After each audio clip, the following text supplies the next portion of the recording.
Hello everyone, আসসালামু আলাইকুম। Welcome back to my channel.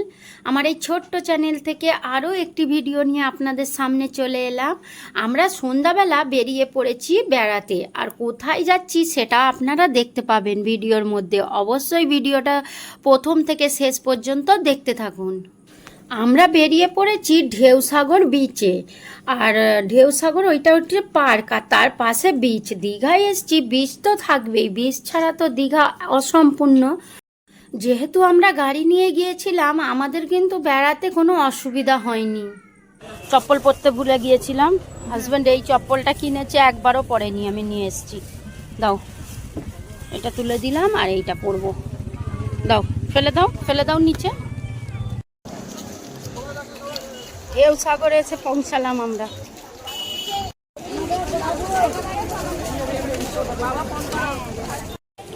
এই যে ওই জিরাফগুলোকে আমরা নিয়ে চলে যাব, বলবো আতিফ বাবুকে ধরতে।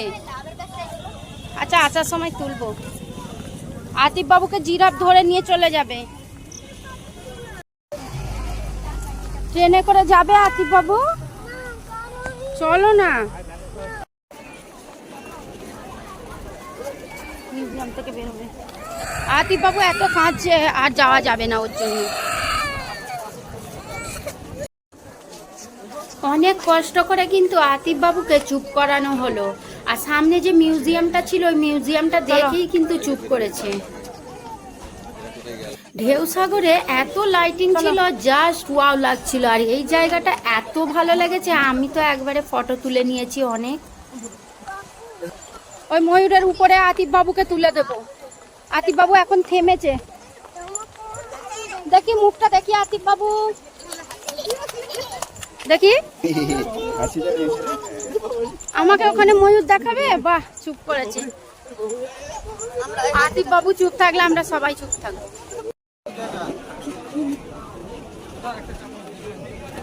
আতিফ বাবু, তুমি পাপড়ি চাট খাবে? পাপড়ি চাটটা এত সুন্দর বানিয়েছে, ধারণা করতে পারবেন না। আমার তো পাপড়ি চাট প্রচুর পছন্দ। কিন্তু গাইজ, আমরা এই বিচের কাছে এসেছি, এত হাওয়া।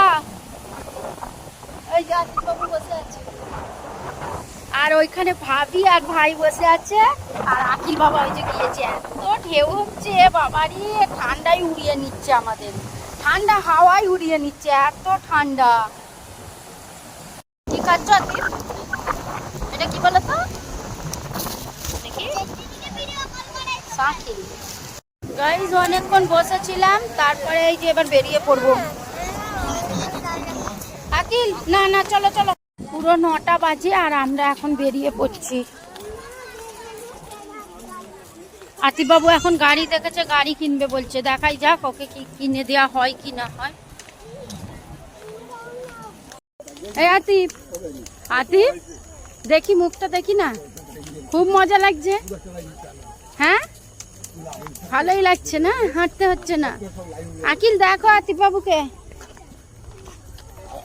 ওর খুব ভালো লাগছে। গাইজ, আমরা এম প্লাজার সামনে রয়েছি, আর এখানে ন্যাশনাল কাজু দোকানটা থেকে দেখুন, এখান থেকে কাজু নেব। দাদারা এখানে নিয়েছে বললো, ওই জন্য আমরাও নিতে এলাম।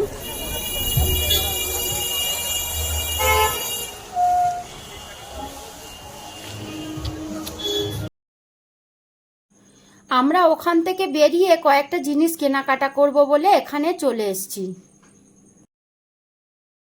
এই পেনটা নেবে? হ্যাঁ, এই পেনটা নেব।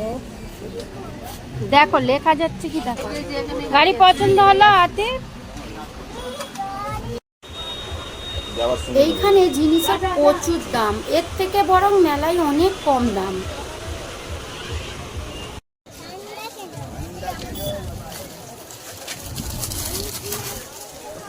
তুমি আইসক্রিম খাবে? আচ্ছা, ওইটা তোমাকে দেওয়া হবে। আতিফ, ওইখানে গিয়ে খাবো, আমি বললাম ডাস্টবিনে ফেলতে বললাম। দাঁড়াও না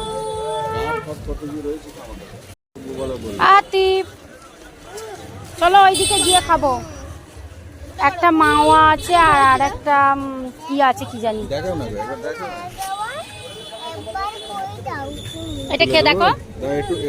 গাইজ আমরা নিউ দীঘায় এখানে অনেকক্ষণ এসে বসে রয়েছি, অনেকটা রিল্যাক্স ফিল করছি কারণ পায়ের অবস্থা খারাপ। অনেকক্ষণ বসে বসে একটু হাওয়া খেলাম, খেয়ে এরপর যাব। এরপরে আমরা খাওয়া দাওয়া করতে যাব, প্রায় এখন 10টা বাজে। খাওয়া দাওয়া করে তারপরে আমরা হোটেলে যাব।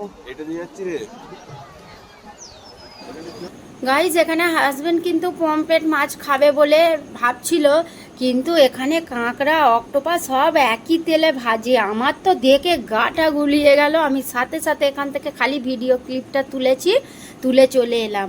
তারপরে আমরা বিরিয়ানি খেয়েছিলাম, তার ভিডিওটা আর তুলতে পারিনি কারণ আতিফবাবু খুব ঝামেলা করছিল, তো ওকে আমায় খাওয়াতে হচ্ছিল, ওই জন্য আর ভিডিও তুলতে পারিনি। খাওয়া দাওয়া করে আমরা রুমে চলে এসেছি।